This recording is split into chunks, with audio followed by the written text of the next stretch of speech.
Hi guys! And surprise, surprise, we are doing something new. I have video content for my podcast now. So this is the first ever episode, obviously, and we're gonna be making some changes. This is just a very rough draft of the video recordings that you're gonna get in the future. So, as usual, welcome to the Elevated Beauty Podcast. I'm your host, Emily Fouts, and today we're gonna be talking about 2024 predictions that I think we're going to see in social media and in the aesthetics industry. So let me know how you guys feel about this new video content. I've got some stuff that we're going to make. I hate the term pod lab. It sounds so pretentious, but like the little pod lab, more cute. Not that you guys care about that at all. I feel like I probably care more about it. But I have my self-care baby print that I blew up into an 18 by 24 poster that I'm going to put on here, and then a really cute neon sign. So stay tuned. These are also going to be on YouTube, but I believe the video should also be on Spotify. So anyways, let's get into the 2024 predictions. I feel like we are going to see in social media, people are getting a little bit further away from looking for people to influence them, like the traditional influencers that we see. I think we're going to be looking more for people that are authentic and that we find inspiration from, something about them we find inspirational. I myself, that is the type of people that I follow anyways. But yeah, I think we're just going to get more into like people are going to become more popular, and you would become more popular if you are just being authentic to yourself and not trying to follow all these trends and have these curated feeds, like you're just being you. Because really, if you think about it, that's why people follow you in the first place. You follow people because you like them, not because they're, you know, run of the mill, they're just like everybody else. That's kind of boring. So I feel like we're going to be following people that have a signature thing to them, or they're just being their self. For example, some of the estheticians that I find the most inspirational are very different. Like, there's two estheticians that I follow that are goth, and you don't see that a lot in the aesthetic industry, and I just think they're so cool, and they're just own it. And obviously, that is their personal expression, and it's being shown in their business. That's something that I talk about all the time. Your personal expression needs to be shown in your business, especially if you are a solo business owner. I don't have as signature of a personal expression as like being gothic, but yeah, I view myself as a very eclectic person, very direct and educated, and so I try to highlight all that. I also love to be a little sassy and funny, and so if you follow me on Instagram, you see my raccoon memes. I know that sounds so stupid. If you don't know what I'm talking about, go on my page. That's just something that I love to do. I love the little, I don't even know what kind of humor you would call that, just like stupid humor. My husband doesn't get it. He thinks everything I show him, he does not think it's funny. It's kind of like girl humor, like girl goblin humor. I don't even know if you guys understand what I'm saying, but yeah, like that's how I would describe myself. And people might follow me for whatever reason. If they think I'm funny, if they think I'm educated, if they think I'm like, authentic, whatever. That's why people will follow me. And I think you just need to be you. A lot of people I find are very hung up on the idea of like, what should I show? What should I post? What are the people wanting? Be you, dude. Like, that's what we want to see. We want to follow people because they're authentic.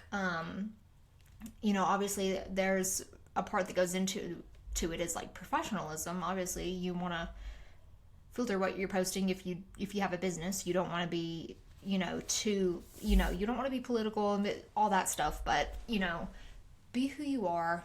Let people see that. People want to see your face. There's so many creators too, and like business owners that I know that don't show their face. Like, they're scared of it for some reason. Like, I want to see you talking to me. And I also think there's like a little bit of a value in mystery. Like, and I'm kind of like not the best person about this, is I feel like I don't put as much mystery as I maybe need to. Because people can, as a creator, influencer, whatever, you want to sell like an idea a little bit. So there needs to be a little bit of mystery with it. Like, and I usually show people everything, like what it is. I'll give you a 360 view of everything, and it's not like this, fantasy that you can create. But I hope that makes sense for you guys, and I hope you know what I'm saying. But yeah, there's a little bit of value in not, showing every little thing, but showing enough where people can get the picture of like who it is that you are. We don't need a whole house tour, but I hope you know what I mean. So yeah, I think we're going to be more authentic this year and a little less curated. Like curated feeds, I used to be so anal about that. Like I would post a graphic, a photo. That's so stale and so boring. I really, truly think we're getting away from that. I don't pay attention to that anymore. I pay more attention to like what people are posting in their stories, like the aesthetic in their stories, or just like whatever content that's valuable that they're posting in their stories, because not very often do I go on someone's feed unless I see a post from them that is like really inspirational. Then I'll go and look and see like what else maybe they have to offer. But yeah, I feel like there's a lot of value in stories and people should focus a little bit more on that. So another thing that I feel like we're going to see, a prediction of mine, and this is just based on nothing really. These are just things that I think. I don't know. You have a gut feeling about things sometimes. So take these predictions with a grain of salt maybe, or if you trust me, trust me. I feel like we're going to be seeing in skincare, we're going to see more barrier support. Korean skincare, if you have any knowledge about it, it's very coveted. It's just they're quite advanced, but Korean skincare is really focused on barrier support, about hydration. And if you are acne prone and you suffer from acne, the Korean skincare ideology might not be the best for you right now, but I feel like barrier repair is something that a lot of people don't really know about too much. And it is very, very vital. Whenever I'm treating anyone that has an inflammatory skin condition, that is the first thing we do. Even if they have acne and they have inflammatory skin, I do not treat the acne immediately. I treat the inflammatory condition because that's what should be done. Before you do anything, you have to make sure that the house is built well. I don't know if that makes sense.